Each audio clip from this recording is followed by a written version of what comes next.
আজকের আমাদের আলোচনা বিষয় থাকবে কমপ্লেক্স টু কম্পাউন্ড। আশা করা যায় তোমরা যদি আমার এই ক্লাসটা মনোযোগ সহিত করো তাহলে তোমাদের কাছে কমপ্লেক্স থেকে কম্পাউন্ড করতে খুবই সহজ মনে হবে। মাত্র সময় দিতে হবে 2 মিনিট। 2 মিনিটে তোমাদের কাছে কমপ্লেক্স টু কম্পাউন্ড পানির মতো হয়ে যাবে। আসো চলো আমরা ক্লাসে যাই। এসএসসির জন্য কমপ্লেক্স এ যা থাকে কম্পাউন্ড এ যা হবে। কমপ্লেক্সে দু অলদো থাকিলে, যদি কমপ্লেক্সের মধ্যে দু অলদো থাকে তাহলে উঠে কোমা এর স্থানে বাট বসে প্লাস বাকি অংশ। এক কথায় দু অলদো থাকে তাহলে আমার কোমা যেখানে থাকবে সেখানে কোমাটা তুলে আমরা কি দিব, বাট দেবো, তারপর যা আছে তাই বসাবো, কোনো পরিবর্তন করব না। তারপর অ্যাজ সিন্স হয়েন থাকিলে, যদি অ্যাজ সিন্স হয়েন থাকে তাহলে কি উঠে কোমা এর স্থানে আমরা কি দিব, এন্ড দিব। এন্ড দেওয়ার পর বাকি অংশ যা আছে তাই, কোনো পরিবর্তন হবে না। সো ডট ডট কি দ্যাট, তাহলে আমরা কি সূত্রটা কি দিব, ওখানে উঠে ভেরি বসবে, দ্যাট উঠে এন্ড বসবে, তারপরে বাকি অংশ আমরা যা আছে তাই লিখবো। If plus subject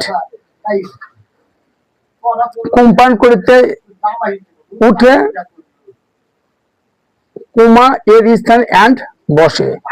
if plus subject plus do not উঠে কোমা এর স্থানে অর বসে, তারপর বাকি অংশ। এরপর লক্ষ্য রাখো, এরপর আমাদের আছে কি হু হুইস উঠে ওই স্থানে যেখানে হু হুইস থাকবে সেই স্থানে আমরা কি দেব, এন্ড দেব। এবং হু হুইস এর পূর্বে যে অবজেক্ট থাকবে সেই অবজেক্টের সাবজেক্ট লিখবো, লেখার পর আমরা কি দেব, বাকি অংশ।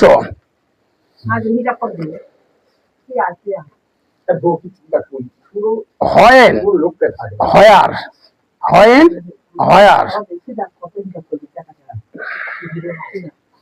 হয়েন হয়ার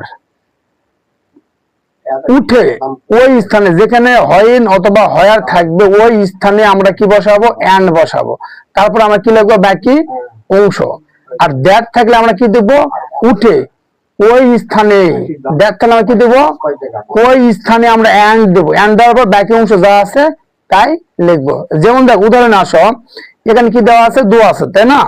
দেখো দু আছে, যখন আমরা কম্পাউন্ড করবো দুটা এখানে কি করছি, উঠে গিয়েছে, উঠে যাওয়ার এই যে কোমা ছিল সেই জায়গায় আমরা কি দিলাম, বাদ দিলাম, তার বাকি অংশ যা আছে তাই আমরা লিখছি, উত্তর শেষ।